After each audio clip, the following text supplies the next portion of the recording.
Las cosas no son como parecen. Esto lo decía Jordan Maxwell, que era un productor de Hollywood, ya una persona mayor, que a lo largo de su vida ha visto muchas cosas y él descubrió que al final, en realidad, nada es lo que parece. Sobre la percepción de la realidad, incluimos la percepción de la libertad. Nosotros creemos que somos libres. Salimos a la calle, encendemos el televisor, compramos, somos ciudadanos, aunque ahora mismo ya no somos ciudadanos, somos consumidores. Pero tenemos una falsa percepción de esa realidad. Eso no es cierto, no es lo que está ocurriendo. En realidad lo que somos una raza de esclavos. Una raza de esclavos sometidos desde hace miles de años. Esto no es nuevo, esto es histórico. Si cogemos los libros de historia, nos damos cuenta que a lo largo de los mismos el hombre ha sido una raza sometida. Si cogemos los grandes libros de los principales aurigas, nos damos cuenta que efectivamente el hombre ha estado sometido siempre a los designios de alguna entidad.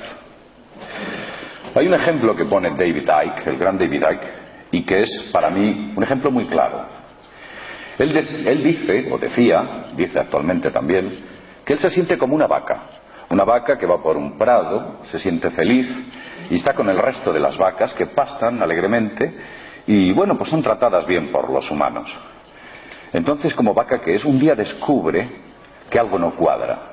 El hombre no se porta tan bien con él sencillamente porque es un filántropo. No, algo pasa. Se acerca a las demás vacas y les dice, no, esperad. Ese camión que viene todos los días a coger a algunas de nosotros, no se las lleva de vacaciones. No se las lleva a otro prado.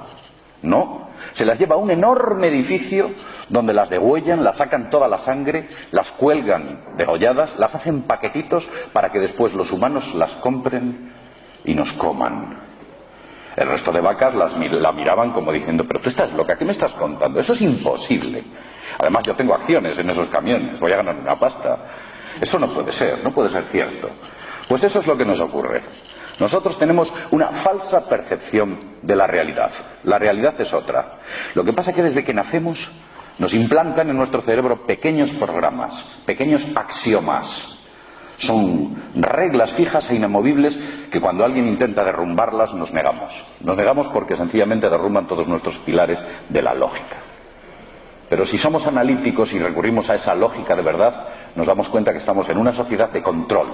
Una sociedad en la que el ser humano cada día tiene menos libertad. Ese es el objetivo y aquí vamos a hablar de ello.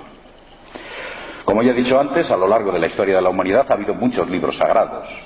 En esos libros sagrados se hablaba de divinidades, de deidades que se relacionaban con los hombres. Los sumerios, los babilonios, los egipcios, los hebreos, los mayas, los islámicos, los cristianos, los brahmanistas, todos, incluso los zulúes o los dogones de Centroáfrica, y si nos podemos incluso ir a tierras tan exóticas como los Mungar australianos. En todos cuentan exactamente lo mismo.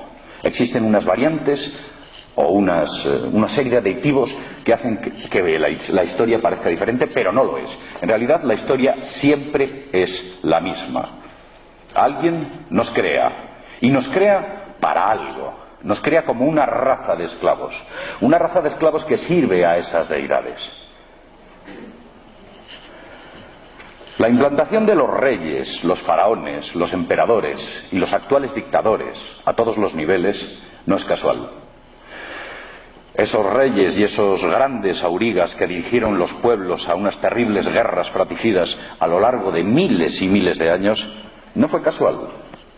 Desde el Josué, que arrasó con toda la tierra prometida, los jebuseos, los amaletitas, los hititas, todos los pueblos, Jericó, etcétera, todos los pueblos que arrasó Josué, eso tiene su paralelismo con el resto de las religiones. Los dioses querían imponer su dominio sobre el territorio, utilizando a ese muñeco humano que durante miles de años es lo que hemos sido y desde luego no cabe duda de que en estos momentos seguimos siendo. El desplazamiento de estos aurigas y el crecimiento con el paso de la historia hizo que de repente y en un momento concreto en cada religión aquellos dioses desapareciesen. Hay un momento en la historia del pueblo hebreo, del pueblo cristiano, del pueblo maya, del pueblo hindú, del pueblo que queráis, en el cual sus grandes dioses desaparecen. Esos pueblos se ven descarriados. Nosotros pensamos que es así, pero lo que ocurre es que dejaron una sangre híbrida entre los grandes aurigas que dirigían esas grandes religiones y esos grandes pueblos, que eran los reyes, los emperadores y los grandes dictadores que, como ya he dicho antes, han llevado a la humanidad desgracia tras desgracia. Estos antiguos reyes, cuyo dominio se remonta hace más de 10.000 años, siguen hoy en día entre nosotros. Su sangre, cuyo vínculo es sanguíneo, se mantiene entre nosotros, en los puestos de la alta oligarquía mundial, y siguen haciendo lo mismo, siguen controlándonos. Pasaron desde Oriente Medio a Europa a través de los llamados merovingios. Curiosamente, el primer rey merovingio era Meroveo. La leyenda dice que Meroveo nació de la mezcla de un hombre y un reptil, o de una mujer y un reptil, un ser reptiloide.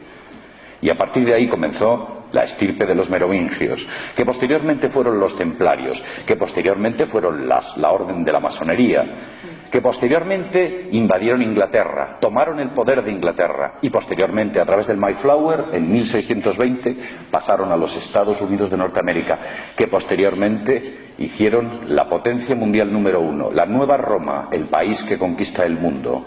Podemos encontrar en sus grandes industrias, en su moneda, en su simbología de poder y de control.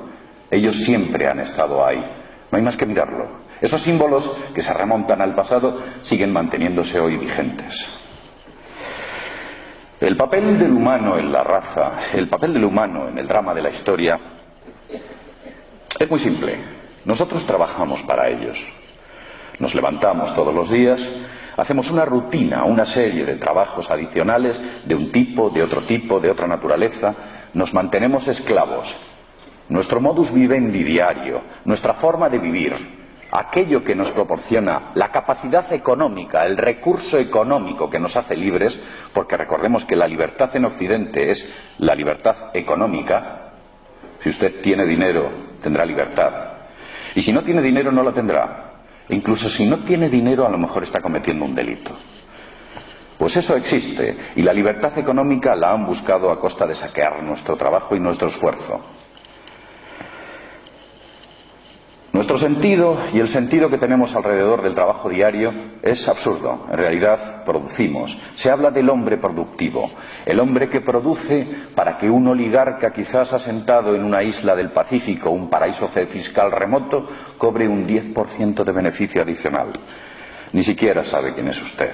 Ni siquiera sabe quiénes somos nosotros. Y le puedo asegurar que todos esos oligarcas que controlan el dinero en estos momentos, en cierto modo nos miran con desprecio. Nos controlan. Ellos saben que nos controlan sin armas. Han creado una estructura social global y una forma de control, de poder jerarquizado tan complejo y tan abstracto que nos mantiene a todos hipnotizados en un control. La mejor forma de controlar a alguien, evidentemente, es sin que esta persona lo perciba. Aquel esclavo que es consciente de su condición es un esclavo que caerá tarde o temprano en la revolución, se revolverá contra su amo. Pero si yo no percibo mi sensación, si yo no percibo mi esclavitud, si yo no soy capaz de percibirla y entro en el juego, en su juego, nunca me levantaré contra algo que no sé que existe. Pues eso es lo que está ocurriendo. Pero ¿quiénes son ellos? ¿Y qué es lo que pretenden? Ellos pretenden someternos. De hecho, ya nos han sometido. Algunos me dicen, ¿cómo podemos luchar contra ellos? Pronto habrá una guerra contra ellos. Yo les digo, no habrá una guerra. Hubo una guerra. Nuestra guerra se perdió hace mucho tiempo. Nosotros somos el producto del resultado de perder esa guerra. Una guerra en la cual nunca tuvimos ni una sola oportunidad. Ellos buscan también el sufrimiento. Para ellos el sufrimiento es importante, muy importante, mantenernos en una cuota de sufrimiento constante, no dejarnos adquirir conocimiento, divinidad, liberación. El sufrimiento lo que hace es mantenernos deprimidos. Ellos piden de nosotros sacrificios, siempre lo han hecho.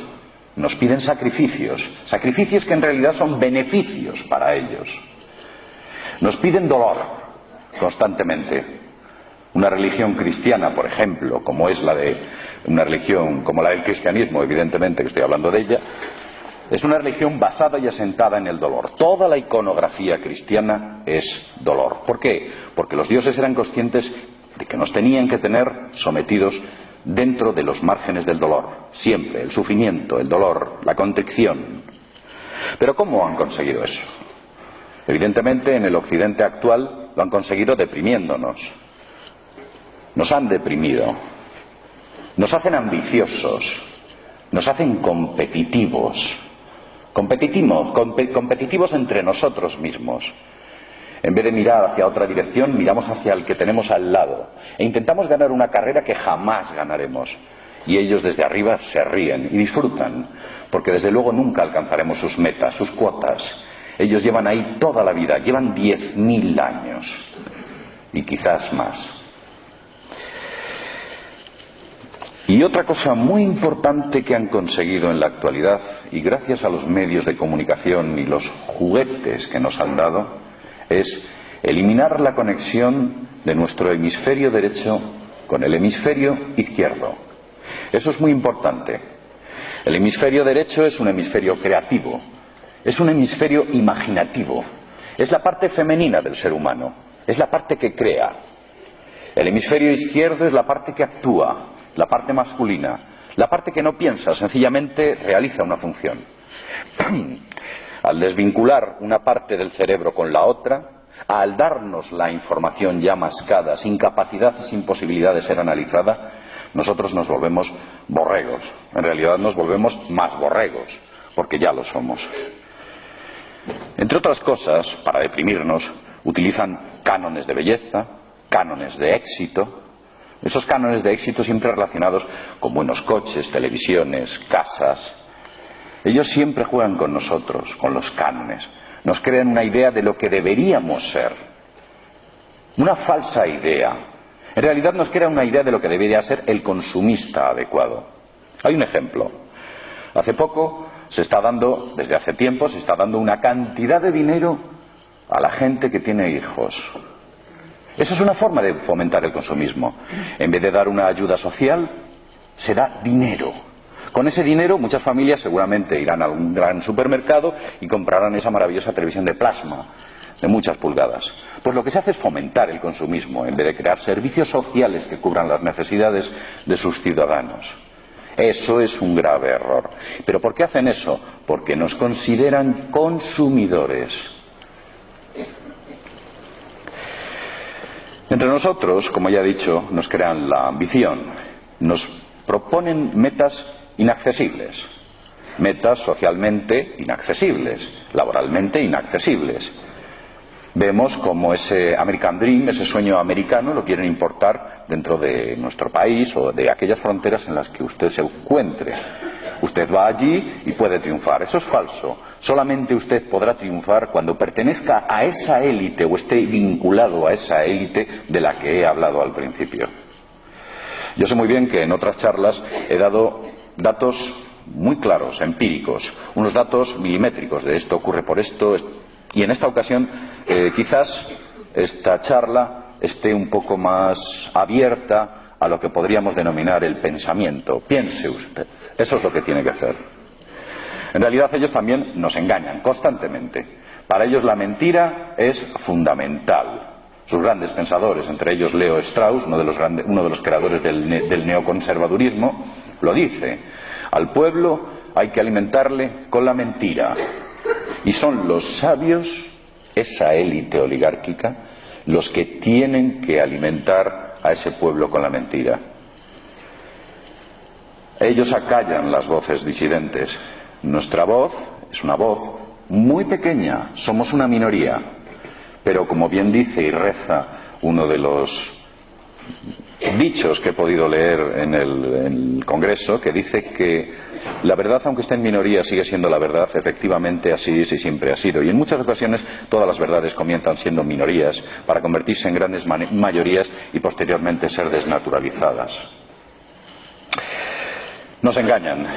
ensalzan valores falsos, de lo que ellos siempre utilizan esta palabra. Ellos siempre dicen la democracia, los valores de la democracia. Siempre están con la democracia en la boca, como que fuera una especie de palabra santa. La democracia fue creada por los griegos hace unos 2700 años aproximadamente, quizás más. Estos hombres eran grandes pensadores porque tenían muchos esclavos y tenían mucho tiempo libre. Entonces estos pensadores, entre ellos Platón y Sócrates, uno discípulo del otro, decidieron escribir un libro, La República de Platón. En él hacen un análisis exhaustivo de todas las formas de gobierno: dictadura, teocracia, plutocracia, y llegan a la democracia. Y lo que dijeron hace 2700 años de la democracia, Sócrates, en palabras de Platón, fue lo siguiente: la democracia tiene una tendencia acusada a convertirse en dictadura. Eso ya lo dijeron hace mucho tiempo, pero eso se les olvida decirlo en los grandes medios de comunicación. Los cimientos democráticos son cimientos de barro, porque el final último de esa democracia es una dictadura encubierta, y eso es lo que está ocurriendo. Nos controlan. Hoy en día la capacidad tecnológica que tienen estos individuos es sencillamente alucinante. Tienen todos los medios, tienen a los mejores hombres, tienen todo el dinero. Y con todo eso lo que hacen es crear una tecnología de control sobre nosotros sencillamente alucinante. Si usted mañana empezase a despuntar dentro de una red social y se formase o se forjase como un elemento incómodo, inmediatamente esa tecnología sería puesta sobre usted, como le ocurrió a mucha gente. También nos crean leyes estúpidas, leyes absolutamente estúpidas, que nos recuerdan mucho a las leyes del Pentateuco, cosas extrañas que pedía Yahvé. Circuncisiones, cosas absolutamente ridículas. Pues hoy en día nos piden circuncisiones dentro de las leyes, nos crean leyes sin sentido. Evidentemente utilizan la demagogia. Ellos dicen, no, es por su seguridad. Es su seguridad, lo hacemos por su bien. No, por su bien, déjeme decidir a mí por mi bien. Pues ellos crean un cerco de leyes que reducen todavía más ese ancho de libertad que usted debería tener. Evidentemente, tienen el Estado apuntalado en caso de revolución con unas poderosas fuerzas de seguridad del Estado que cada año se acrecentan, que cada año son más perfeccionadas, mejores entrenadas y desde luego mejores equipadas. Ellos se apuntalan en caso de revuelta social, en caso de que nuestra sociedad, su sociedad, que somos nosotros, decidiésemos revolvernos contra nuestros amos. Y saben perfectamente que eso puede ocurrir en un momento en concreto. Pero en realidad, entre nosotros hay policías. Han creado una sociedad policial. Nuestros vecinos, nuestros amigos, gente que nos conoce de cerca. Esto me recuerda bastante lo que ocurrió en el gueto de Varsovia.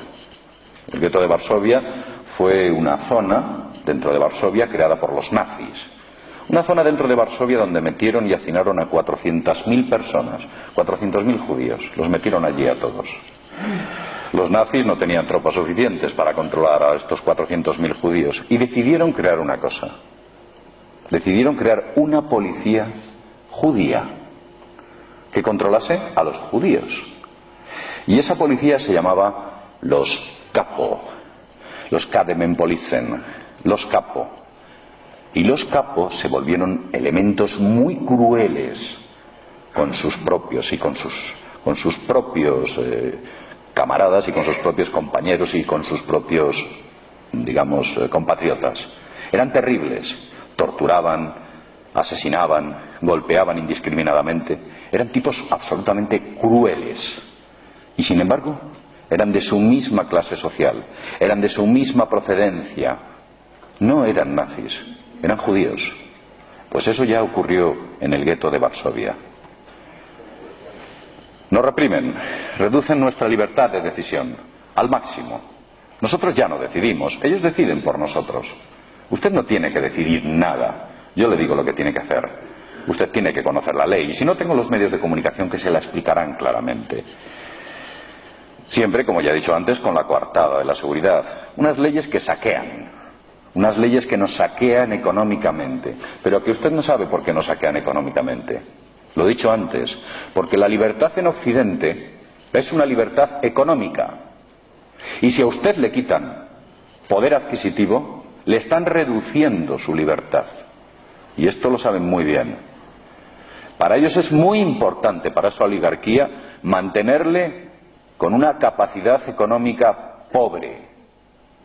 De ese modo, usted es un esclavo reprimido que no se levantará, porque además tiene muchas responsabilidades económicas, hipotecas, tarjetas de crédito, etcétera, que le atan y están cubiertas y protegidas por esas leyes. Por eso he dicho antes que la falta de dinero en el ciudadano occidental puede ser un delito. ¿Pero por qué hacen todo esto? Somos siervos de una poderosa oligarquía. Lo controlan todo. Controlan el dinero. Se encontró una cuenta de Krupp. Krupp es una poderosa familia europea. Una cuenta de Krupp en Suiza que tenía 70.000 millones de dólares. Si pensamos que Bill Gates se dice que tiene 3.500 o algo así millones de dólares, y ya no lo es, según la lista Forbes, uno de los hombres más ricos del mundo, si Krupp tiene 70.000 millones de dólares en una cuenta en Suiza, y Krupp es un paje de Rockefeller, ¿cuánto dinero tiene Rockefeller? Se nos van los ceros. El director de la Moco, la Texaco, la Exxon, de la Standard, director del Citibank, el banco más poderoso del mundo, director del Chase Manhattan Bank. Este hombre se le acumula el trabajo, sobre todo el dinero. Lo tienen todo el dinero. Hay una anécdota muy curiosa, es cuando Aaron Russo, un productor de cine que murió recientemente, era muy amigo de David Rockefeller Jr. En un momento dado le dice Aaron Russo a David Rockefeller: bueno, tú lo tienes todo en la vida. No puedes, has alcanzado todas las metas. Has llegado a las últimas cimas. Está todo a tu disposición, puedes hacer lo que quieras. ¿Cuál es tu objetivo en la vida? La respuesta de Aaron Russo fue increíble. Él dijo que quería esclavizar al mundo e implantarnos chips y de ese modo controlarnos y acabarnos de esclavizar a todos. La implantación de los chips es una situación muy tenebrosa de la que incluso el propio David Icke habla en no pocas ocasiones, diciendo que ese es el punto de inflexión. En el momento que nos implanten esos chips, ahí habrá un antes y habrá un después. Como ya he dicho antes, el papel que juegan ellos dentro de nuestra sociedad es un papel que se remonta en la noche de los tiempos. Son semidioses. A lo largo de la historia, esos antiguos reyes se mezclaron con la monarquía, con la mercadería veneciana en el siglo XV, en el siglo XVI, a través de los Medici, pasaron a lo que fue la nobleza europea francesa y la nobleza europea alemana, y a partir de ahí distribuyeron su sangre nuevamente con todo lo que era el poder oligárquico y el poder económico que existía en lo que era el antiguo mundo conocido. Hay una cosa muy curiosa. Las plantas se comen a los minerales, los herbívoros se comen a las plantas, los carnívoros se comen a los herbívoros y el hombre se come a los carnívoros. ¿Nunca nos hemos planteado quién se puede comer al hombre? Posiblemente alguien. Y creo que muchos de estos animales de los que he hablado antes no perciben que están siendo comidos por otros. Pues quizás eso nos ocurra a nosotros. No tenemos percepción. No es una comida literal. No es que nos coman. O quizás sí, no lo sé. Lo cierto es que trabajamos, vivimos, sufrimos y desde luego sangramos para ellos. El sufrimiento es la pauta habitual que piden de nuestro sacrificio histórico. Esos dioses que se remontan a una mitología remota, una mitología que tiene unas bases que van más allá de lo que podríamos denominar el gnosticismo, unas bases que van mucho más allá de lo que podríamos denominar una especie de idea de idealización de los eventos naturales, esos dioses que realmente parece ser que existieron y de los cuales existen miles de tablillas, miles de escritos, incluso en todo tipo de soporte, desde paredes hasta tablillas de arcilla, hasta todo aquello que os podáis imaginar, incluso piedras. Esos dioses que están ahí, en no pocas ocasiones aparecían representados como reptiles. Pero no voy a hablar de reptiles en esta ocasión. La creación humana depende de un eslabón que nadie encuentra. Nosotros hemos pasado de ser monos a ser hombres en un momento de la historia que nadie enlaza. Los antropólogos, arqueólogos se vuelven locos intentando encontrar eso. Nadie lo encuentra. Hace poco ha habido alguien que ha planteado una teoría un tanto deslavazada de que si aquello, el otro, lo real es que no existe. Usted es como es y apareció de la noche a la mañana. En realidad lo que ocurrió es que fue fabricado. Las antiguas historias así lo relatan. Y no solo una vez. Fuimos fabricados 2 veces. La primera salimos tan perfectos que decidieron acabar con nosotros. Estos tipos no nos interesan. En el momento que despierten y crezcan, se harán tan poderosos como nosotros. Esas son las palabras que los antiguos dioses sumerios dijeron con la primera creación. Y fulminaron todo rastro de vida en la tierra. Posteriormente crearon otra raza, más estúpida, la que ahora mismo estoy viendo y que ustedes están viendo. Y esa es la que perdura, en la que estamos en este momento. Esta historia la puede usted encontrar en el Popol Vuh, la historia maya, o incluso en la creación, según el Corán. El Corán dice que Alá coció en barro al primer hombre y le salió muy oscuro, muy negro, y lo desechó. En este caso hubo 3 creaciones. Luego lo coció muy blanco y salió el hombre blanco, que tampoco le gustó. Y después lo coció en su justa medida y le salió morenito. Y ahí es donde ya encontró la perfección. Claro, todos tiran para casa, evidentemente. Pero al final nos damos cuenta que la creación humana, en resumidas cuentas, es una fotocopia una detrás de otra. ¿Qué podemos hacer para cambiar todo esto? Cada día que me levanto por la mañana, pienso que tiene que existir algo que podamos hacer nosotros para cambiar esto.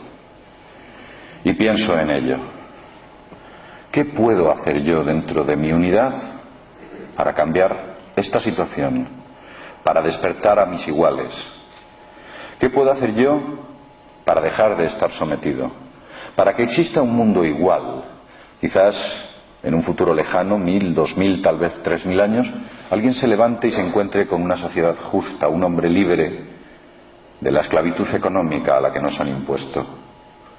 Quizás se levante y exista un hombre nuevo. Pero, ¿qué tengo que hacer yo? ¿Qué debo hacer yo para que eso ocurra?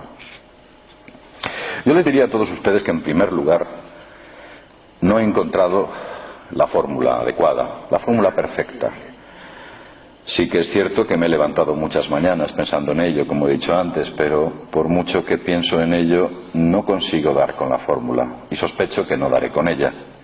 Pero lo que he encontrado son ideas que puede que entre todos consigamos hacer cambiar algo.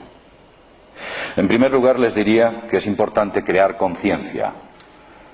Creen conciencia. Piensen cada vez que actúen en crear conciencia de lo que les estoy diciendo. Cada vez que los medios de comunicación intenten manipularle, descúbranlo, sean analíticos. Sepan que si a usted le están diciendo esto es por un interés que desde luego no es el suyo, es el de ellos. Mantenga una mente revolucionaria. No basta una mente reformista. El problema no se puede reformar 15 grados a la derecha, 10 grados a la izquierda, 5 grados al norte. No se puede revolucionar. El problema no se puede estancar. No puede ser usted conservador. Tiene que ser revolucionario. Cuando hablo de revolucionario no quiero decir que coja un Kalashnikov y se dedique a buscar la verdad a base de plomo.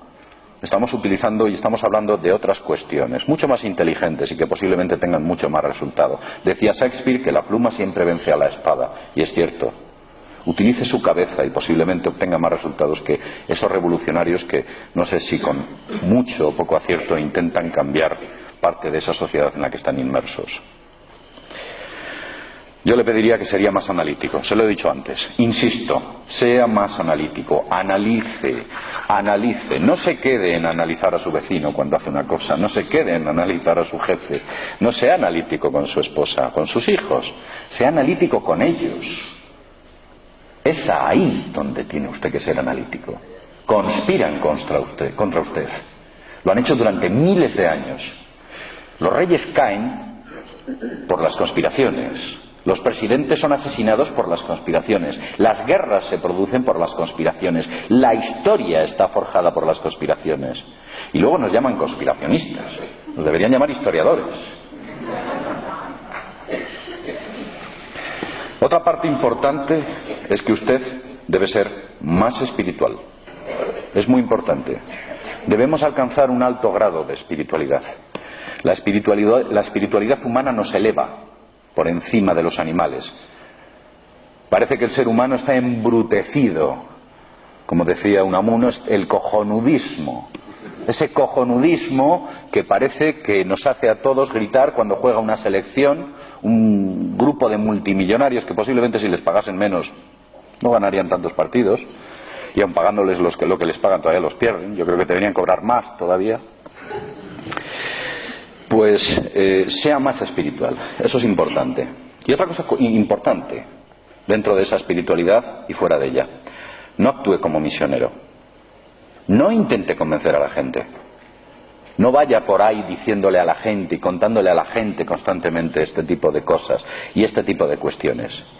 Hay mucha gente que no le quiere escuchar, por muchos motivos. Cuando usted tiene que hablar, es cuando alguien le pregunta.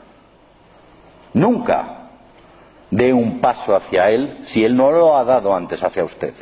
Eso es muy importante. Aquel que quiera saber, que se acerque y pregunte. También evite ser igual al resto del mundo. Es vulgar, todo el mundo es igual. Aquel que se sale, parece que nos miran y ya está, te pones colorado. No. Había una persona, disculpa, había una persona que llevaba un coche rosa con unos cuernos en la parte delantera del capó y una serie de luces alrededor. Y tenía una pegatina detrás, puesta detrás en el vehículo, y ponía lo siguiente: tú te ríes de mí porque soy distinto, pero yo me río de ti porque eres más de lo mismo, porque eres igual que todos. Pues esto es lo mismo, sea individual, desarrolle su individualismo, no sea otra oveja, otra vaca, no entre dentro de este rebaño y obedezca fielmente todos esos dictámenes que cada mañana nos imponen, esos axiomas que nos han metido desde pequeño. Para ellos es muy importante controlar los métodos de enseñanza. Cada vez que entra un partido político lo modifica, la LOSE, la ley de no sé qué, etcétera. Para ellos es muy importante. ¿Por qué? Y es muy importante meter la religión dentro del espíritu de los niños, porque la religión es una forma de misticismo al castigo que nos crea dudas e inseguridades desde pequeños. Esas dudas e inseguridades son utilizadas por el Estado cuando somos mayores, por el Estado o por otra serie de entidades. Para ellos es muy importante crear un código deontológico de conducta, si no hay religión, también que nos induzca al miedo, a la duda, a la inseguridad.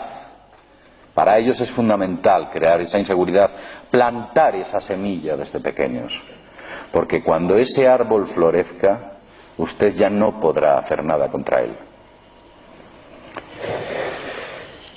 El ser humano es un ser divino, único y exclusivo. Tiene un gran potencial dentro de él. Cada uno de nosotros somos una forma de Dios. Cada uno de nosotros somos una forma creadora. Si el universo existe es porque nosotros lo creamos con nuestra mente. Somos una forma creadora y formamos parte de este universo. Y sobre todo, yo lo que os pediría desde aquí es que nunca rindáis vuestra mente. No rindáis vuestra mente a nada ni a nadie. Manteneros firmes como la auriga, que agarra fuerte las riendas de su carro y agarra a los caballos. Manteneros fuerte con vuestras ideas. No os dejéis derrumbar y no os dejéis guiar por los falsos profetas. O no os dejéis guiar por los grandes profetas, que son, que duda cabe, los más media, que controlan el 99% de la información que llega al ciudadano. Como ya he dicho antes, somos una minoría. Hoy somos una minoría. Quizás dentro de unos años seamos legión, posiblemente. Y sin más, y después de haber dicho todo esto, un placer haber estado hablando con vosotros.